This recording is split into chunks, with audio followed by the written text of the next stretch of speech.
What is up everyone, it's Ahmed here from the marketing team, back again with another episode of On The Spot. First of all, before we get into it, I'd like to apologise for, not doing a video in the past couple of weeks. I've been on holiday.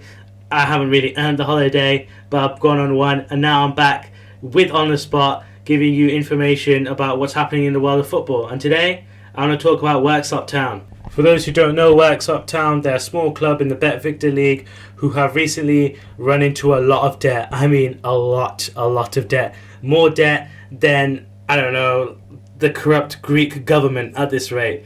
Maybe not that much, maybe I'm over exaggerating, but it's 30 grand worth of debt, which for a lot of people who don't know this side of football think, 30 grand, that's someone's wages. That's like Bebe's wages at United. It's not. It's a lot of money for a club their size.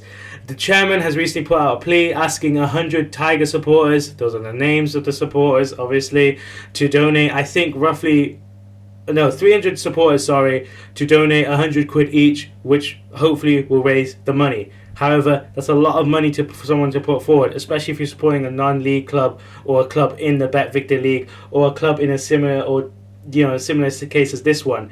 This has become quite an interesting topic to discuss about football because everyone thinks football is just like money, and not about this. This club was running day to day, surviving on, like bums on seats type, people coming in match day, and now they've gone into this scenario where they need the money urgently because otherwise, if they don't get it by the end of February, that's, RIP, they've gone, There's no more Worksop Town, which means no local club in the community, nowhere to go watch the local football, and it's another case of losing core football values in local areas because now clubs are finding it hard to survive.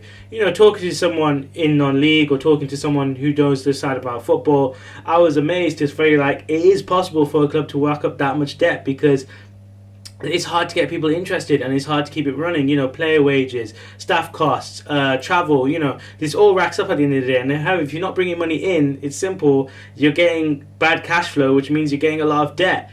It's also become a huge topic now because Jeff Stelling, the guy who does Soccer Saturday and big friends with Cammy over here, has come out and said, let's help the club, let's help it. And a lot of people have now stated him on Twitter saying that he should go help the club. And in some ways, they should.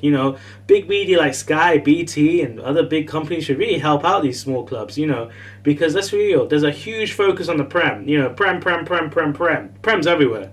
However, small football is getting really affected because they're not getting the attention they deserve. I could be wrong here. Obviously people say the quality of football isn't the same.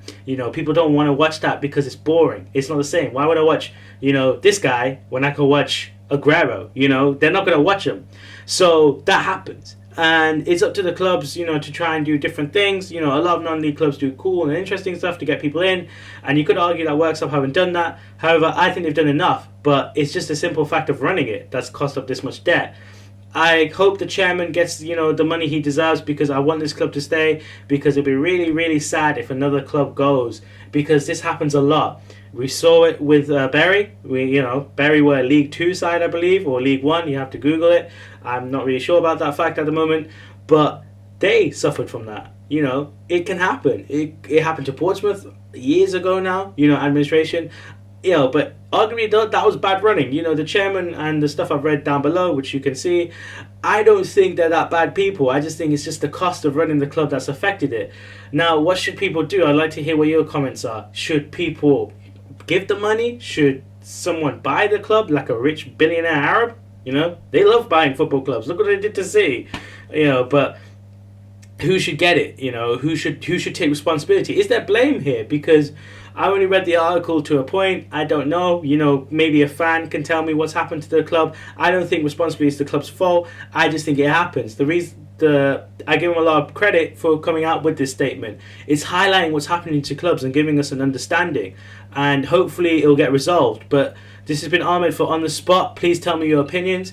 And thank you for everything you've done. And hopefully see you guys soon.